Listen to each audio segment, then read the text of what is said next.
Madali lang mag-manage ng smartphone pero ang alamin kung ano ang ginagawa ng tao sa phone niya, ibang level na yun. Kung ikaw ay magulang na gustong siguraduhin na safe ang anak mo online o kung naghahanap ka ng paraan para matrack ang lost device o gusto mo lang ng mas maraming info tungkol sa activity ng phone, malaking tulong ang tamang tool. Dito na papasok ang mSpy. Ang mSpy isang phone monitoring app na nagbibigay daan sa'yo para i-track ang messages, calls, social media activity, GPS location, and more. Lahat mula sa isang easy-to-use dashboard. It's advertised as a simple solution those who need to monitor a device without being intrusive or obvious. Pero totoo ba yung mga sinasabi nila? Talaga bang gumagana ito ayon sa claim o may mas maganda pang alternatives na pwedeng subukan? Sa video na to, ipapakita ko sa inyo ang lahat ng kailangan nyong malaman tungkol sa mSpy, including how it works, key features, pricing, pros at cons, at kung ito ba ang tamang choice para sa'yo. Simulan natin sa basics. Ano ba ang mSpy at paano to gumagana? Ang mSpy isang mobile phone tracking at monitoring app na design para bigyan ka ng remote access sa iba't ibang activities ng isang smartphone. Mostly ginagamit ito ng mga magulang na gustong i-monitor ang paggamit ng phone ng anak nila, pero pwede rin itong gamitin para i-track ang lost devices o kaya para bantayan ng mga empleyado kung may business ka. Pag na-install na ang mSpy sa targeted phone, kinokolekta nito ang mga data mula sa device at sinesend sa isang online dashboard na ma-access mo gamit ang kahit anong computer or smartphone. This allows you to see things like text messages, call logs, GPS location, and even social media activity without needing to physically have the device in your hands. Isa sa biggest selling points ng mSpy ay mag-operate sila ng hidden mode, ibig sabihin hindi malalaman ng gumagamit ng phone na minomonitor mo sila. Mahalaga itong feature na to para sa magulang na gustong bantayan ang activities ng mga anak nila nang hindi sila nakakaramdam na parang laging tinitignan. Ngayon na alam mo na kung ano ang mSpy, tignan natin ang mga key features nito and how it works. Una sa lahat, message and call tracking. Isa sa pinakamahalagang features ng mSpy ay ang ability nito na i-track ang parehong incoming and outgoing calls at text messages. Ibig sabihin, kung may natanggap o may pinadalang message sa anak mo, yung tao na minomonitor mo, makikita mo to lahat sa dashboard. Kahit pa i-delete nila yung messages sa phone nila, mSpy can still capture it before it's erased. Makikita mo rin ang detailed call logs, kasama na ang oras at tagal ng bawat tawag, pati na rin ang contact information ng taong kausap nila. Pwede rin ito maging useful para sa mga magulang na nag-aalala kung sino ang kausap ng anak nila o para sa mga gustong magbantay ng mga kahina-hinalang activities. Next ay social media monitoring. Sa panahon ngayon, karamihan ng mga usapan at interactions na nangyayari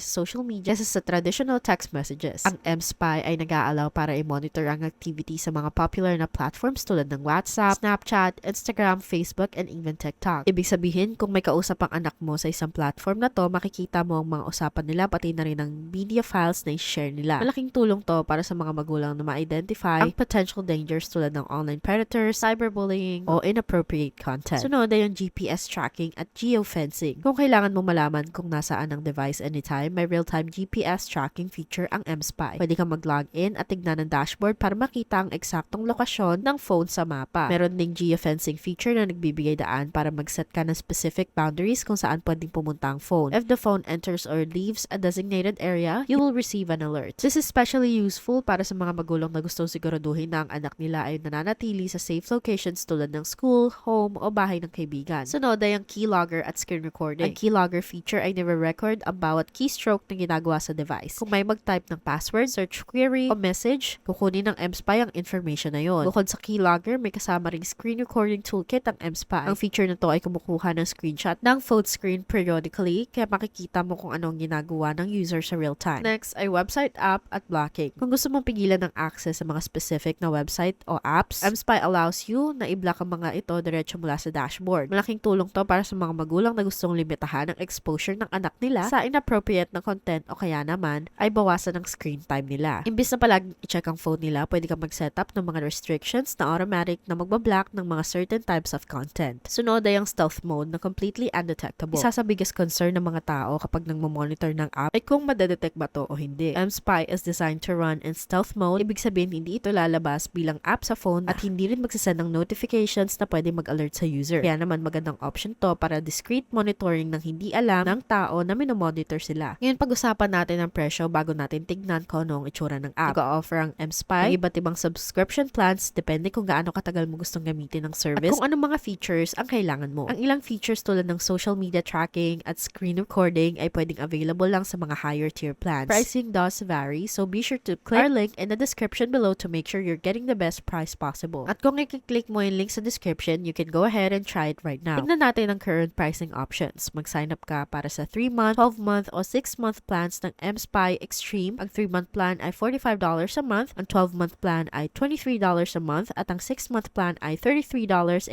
a month. So make sure you're finding the plan that best fits your needs. Kung gusto mo mag-sign up, ang kailangan mong gawin ay i-click yung link sa description tapos i-click ang try now, then ilagay mo ang email address mo o mag-sign in gamit ang Google account. Sunod, piliin mo kung anong device ang gusto mong i-monitor, kung iPhone, Android, o pwede rin gawin ito later. And you can select your plan. Kagaya ng sinabi ko, ang 1-month plan ay $48.99, ang 3-month plan ay $28, at ang 12-month plan ay $116.07.